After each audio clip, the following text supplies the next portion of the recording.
Bonjour à tous, nous sommes le mardi 2 février, il est 9h42 et les indices sont en nette hausse ce matin, 1,40 sur le CAC, 0,9 sur le DAX, le CAC qui revient sur ses plus hauts de la semaine dernière. Donc on est passé légèrement au-dessus des plus hauts de jeudi et on est donc sur les plus hauts de vendredi. Un rebond qui correspond à peu près à 50% du mouvement de baisse que nous avons connu. Et l'analyse de vendredi était la bonne, vous voyez, quand je vous disais là, pendant le live de vendredi matin que tout le monde est méfiant, tout le monde est prudent, on le voit au niveau de la volatilité implicite, donc probabilité que ça parte en vrille à court terme ne sont pas non plus énormes. C'est ce qu'on retrouve avec voilà, ces rebonds, puisqu'on en a déjà eu quand même hier. C'est toujours la confusion, l'hésitation qui domine sur ces marchés-là. Il y a toujours aussi peu de conviction. On le voit au niveau des volumes. Hier, on fait à peine plus de 3 milliards sur le CAC. Là, aujourd'hui, bon, on regardera tout à l'heure où on en est au niveau du volume, mais tout à l'heure, on était autour, à 9h20, on était vers les 270 millions. Donc, je pense que là, on va être autour de 350. Donc, beaucoup de méfiance et un marché qui repart de l'avant ce matin avec déjà une amélioration hier, on l'a remarqué, avec des retracements qui n'étaient pas très importants, une ouverture en hausse dès le matin. Il faut dire que le vendredi, on avait terminé bien bas, mais une ouverture en hausse dès le matin, une dérive latérale, et puis en fin de séance, une amélioration. Et ce matin, ouverture en hausse aussi à 8h, et puis, dès l'ouverture du marché des actions, 9h, une extension. Donc 5540-50 peut constituer peut-être un petit plus haut temporaire, on va voir ça. Nous, dans cette phase-là, on continue de travailler les deux sens. Donc ce matin, on a pu vendre un petit peu, plus ou moins bien. On verra pour se racheter sur un repli. On n'exclut pas évidemment d'acheter sur des replis aussi. Donc pour accompagner ce mouvement de hausse-là, qui c'est vrai, est assez violent. Mais il faut s'y habituer, vous voyez, c'est ce qu'on vous dit depuis quelques temps déjà, il faut s'habituer à cette alternance de mouvements haussiers, baissiers, avec, pour pas grand-chose, sur le fond, la situation n'a pas évolué, mais juste de la spéculation qui est prise à contre-pied. Dans la phase de baisse précédente, beaucoup anticipaient une dégradation forte. On pouvait lire des commentaires à droite à gauche, beaucoup évoqué un CAC sous les 5003. Non, nous, ce n'était pas notre scénario principal.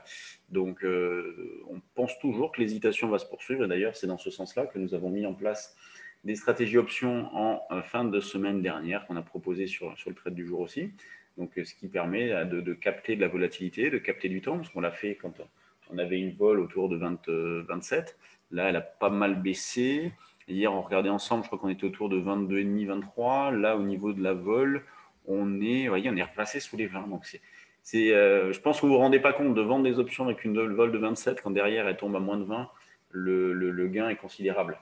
Donc, il faut aller sur ce terrain-là. Je sais que certains ne sont pas familiers avec les options, mais il faut aller sur ce terrain-là. Je suis désolé de vous le dire, mais vous n'avez pas le choix. Il faut aller vers les options. Il y a des choses pas croyables à faire. Et d'autant plus dans des phases de marché comme ça, avec aussi peu de visibilité, avec une grande incertitude et une volatilité intraday qui reste assez forte. Donc, qu'est-ce qu'on peut prendre comme niveau d'achat maintenant, éventuellement de rachat? À la zone autour des 5-10, c'est un niveau qu'on avait travaillé précédemment. On se souvient, on avait acheté à 3,5 ici. 3,5, on avait revendu, moi j'avais revendu à 33. Et donc la semaine dernière, donc il y a quasiment une semaine, on peut essayer de reprendre ces niveaux-là. C'est un petit peu loin, c'est vrai, mais à voir. Bon, on peut tenter quelque chose comme ça. Sur le DAX, on se retrouve dans la même configuration, avec une amélioration en cours. Un DAX qui revient lui aussi sur ses niveaux récents de la semaine dernière et une zone d'achat qui va se situer, vous voyez, dans le même esprit. On pourrait prendre un 710. Alors, on va avoir 680, 720, c'est une zone large, mais 680, 720 constitue une zone d'achat sur le DAX. Court terme, on va dire très court terme, pour les heures à venir. Valable, on va dire jusqu'à midi, par exemple, pour prendre quelque chose comme ça. L'eurodoll, lui, tiens, alors c'est pas exceptionnel à travailler en ce moment, l'euro-dollar. La volatilité a pas mal baissé, il reste plutôt pas mal. Un 20, 40, 60 reste la zone support qui est parfaitement validée. On tient au-dessus, encore hier, on a tenu au-dessus de cette zone-là. Donc on continue de travailler principalement à l'achat. C'est vrai qu'on tend vers un biais neutre sur l'eurodoll aussi, mais pour l'instant, il reste du bon côté avec donc des probabilités de rebondir qui restent assez fortes. Sur les actions, ça se remet à bouger un petit peu. C'est vrai que depuis une bonne semaine, là, c'était assez calme. Il y avait rarement des relais et ça rebouge. Là, il y a un peu d'intérêt. Alors, commençons par les valeurs du CAC où, bon, Airbus plus forte hausse.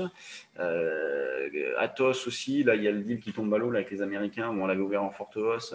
Elle revient un petit peu en arrière. On a Technip FMC. Ensuite, Peugeot, là, Téléperformance, Safran, LVMH.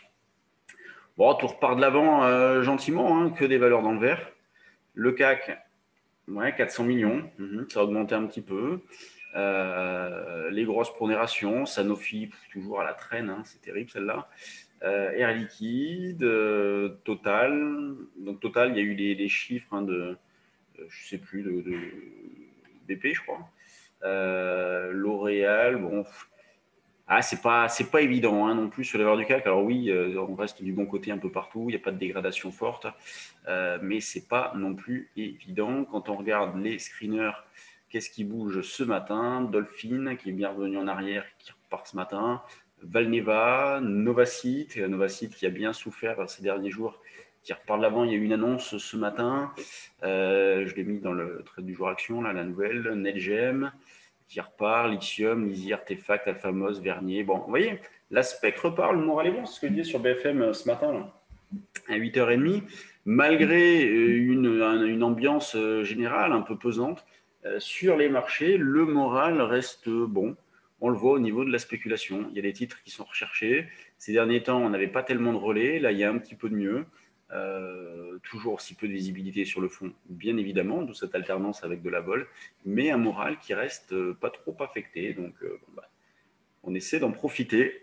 Allez, je vous laisse. On fait des présentations là, je sais plus, peut-être cette semaine ou semaine prochaine, je sais plus trop, des présentations de nos différentes formations, de nos différents services. Donc, si vous avez de l'intérêt, nous restons à votre disposition. Allez, salut à tous.